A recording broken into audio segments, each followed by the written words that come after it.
Dopamin va detoks. Bu haqida ko'pchiligimiz eshitganmiz, balkim eshitmaganmiz. Bu cho'girma videoni e'tibor tortish uchun edi. Xo'sh, dopamin detoks bu nima? Yengil dopaminlarga qaramlik. Bu ya'ni shirinliklar, xo'sh, nima desam bo'ladi, sigaret chekish, reels tomosha qilish va shunga o'xshash barcha yengil dopamin qabul qiladigan narsalarimiz dopamin detoks. Bu 21-asrning eng katta muammolaridan biri hisoblanadi. Ya'ni odamlarning vaqtini va zararli odatlarni rivojlantirishdagi eng katta muammolardan biri. Chunki yengil dopaminlarni hamma joydan qabul qilishimiz mumkin. So'z uchun arzimagan pulga shirinlik sotib olishimiz mumkin. Shirinlik tabiiyki bizning organizmimiz uchun ma'lum darajada zararli, ya'ni ortiqcha vazn yig'ishimizga sababchi bo'ladigan narsalardan biri. Xo'sh, reelslar tomosha qilamiz yoki reelslarning eng katta nimasi odamning fikrlashini bir taraf nima qilib qo'yadi, ya'ni har xil fikrlashga o'tib qolamiz. Ya'ni bu reelslarning bunday darajaga olib kelishining ham o'zini sababi va me'yorlari bor. Chunki odam bir xil mavzudagi narsalarni, videolarni ko'rishga Instagram yo'l qo'ymaydi. Chunki agar bir xil mavzudagi videolarni ko'raversa odam, undan keyin nima bo'lishini miyamiz analiz qilishni boshlaydi va u zerikarib qoladi. Oddiy seriallarga o'xshab. Shu sababdan ham miyamizni ma'lum darajada portlatib o'sha o'ylash jarayonimizni portlash uchun bizga har xil mavzudagi videolar ko'rsatadi Instagram. Bu narsadan televizorlarda ham foydalaniladi. Ya'ni reklamalarga e'tibor beradigan bo'lsak, har xil, misol uchun doridan keyin dorini reklama qilmaydi, doridan keyin kinoni reklama qiladi, kinodan keyin boshqa bir ko'rsatuvni reklama qiladi. Ya'ni miyamiz kelajakda bo'ladigan narsalarni analiz qilmaslik kerak. Ana shunda bizning miyamizga nimadir qiziqarli va o'sha narsaga qiziqish paydo bo'ladi va bizning vaqtimizni ko'proq, ya'ni diqqatimiz ko'proq o'ziga jalb qilishga harakat qiladi. 21-asrda esa diqqat eng katta resurs. Ya'ni hammaning diqqati sizda bo'lsa, butun dunyo sizga qaramligini anglatadi.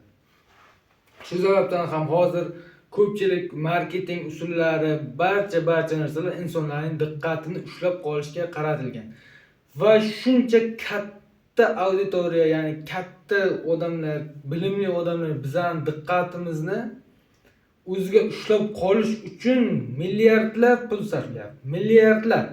Buni biz tasavvur ham qila olmaymiz. Qancha olimlar ishlaydi, marketolog olimlar. Demak, bunday katta jamoaga qarshi chiqishimiz uchun bizga ko'proq fikrlashimiz kerak, ko'proq kitoblar o'qishimiz kerak, eksperimentlarni tomosha qilishimiz kerak, ya'ni matrisadan qutulib chiqishimiz kerak. Unday bo'lmasa biz rivojlana olmaymiz va kelajak avlodimiz ham xuddi shunday passiv holatda o'tib ketadi. Buning uchun men hozir nima desam bo'ladi? Yangi o'zimda eksperiment o'tkazib ko'rmoqchiman. Bu tajribani hozirdan aytaman, hech kim qilib ko'rmagan. Buni men katta ketib gapiraman.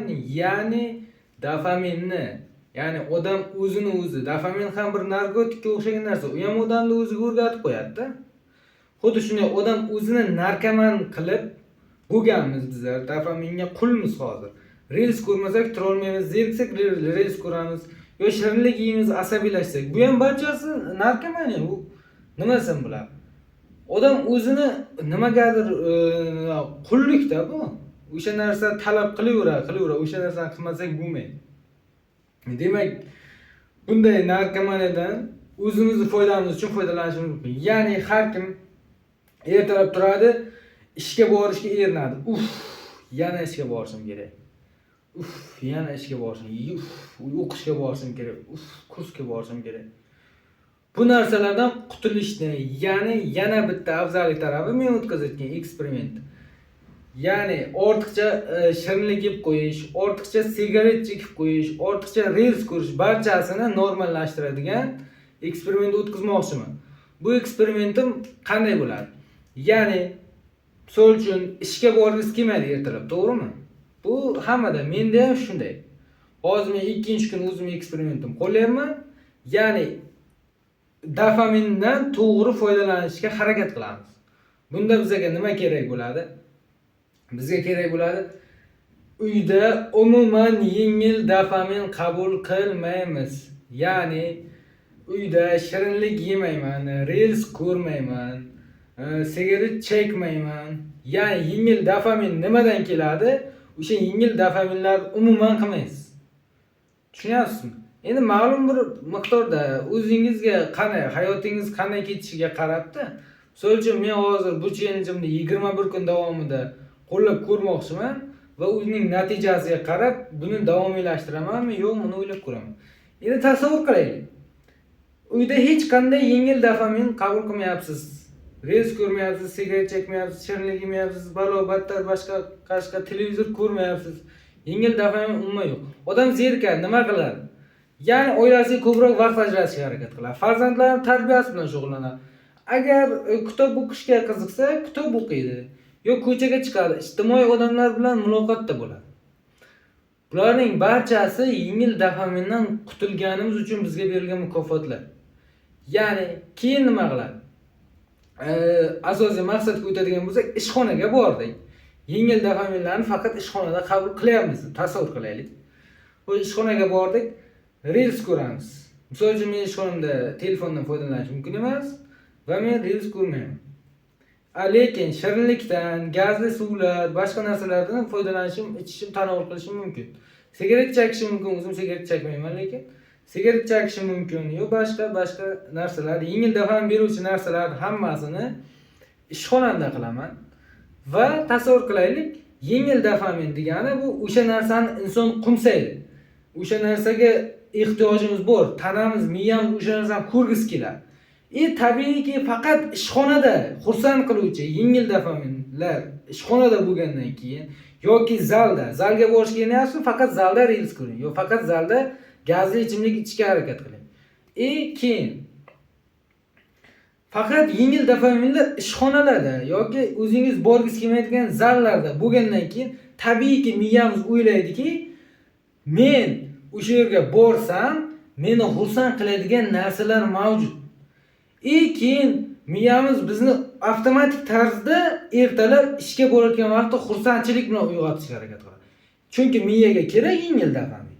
Men borishim kerak, men borsam sigaret chekaman yoki men borsam yengil dopamin, shirinlik yeyman yoki agar ishxonangizda telefonga ruxsat berilgan bo'lsa, reels tomosha qilaman, mazza qilaman, odamlar nima qilayotganini ko'raman va kommentariyada men negativ fikrlarni bildiraman, bu uchun men mazza qilaman. Va hokazo. Bulardan foydalanish juda ham oson. Lekin bunga intizomiy rioya qilish qiyin. Lekin intizom birinchidan hamma uchun emas. Buni tan olishimiz kerak. Xo'sh, barcha narsalarni qilib ko'ramiz. Men bilan balki birga qilarsiz. Men bu videomni bo'lib Instagramga ham qo'yaman. Asosiysi YouTube'da kunlik o'sha qiyinchiliklar deydimi, dopamin detoksni o'z hayotimda qo'llab ko'rganim haqidagi nimalar, tushunchalarni berib boraman.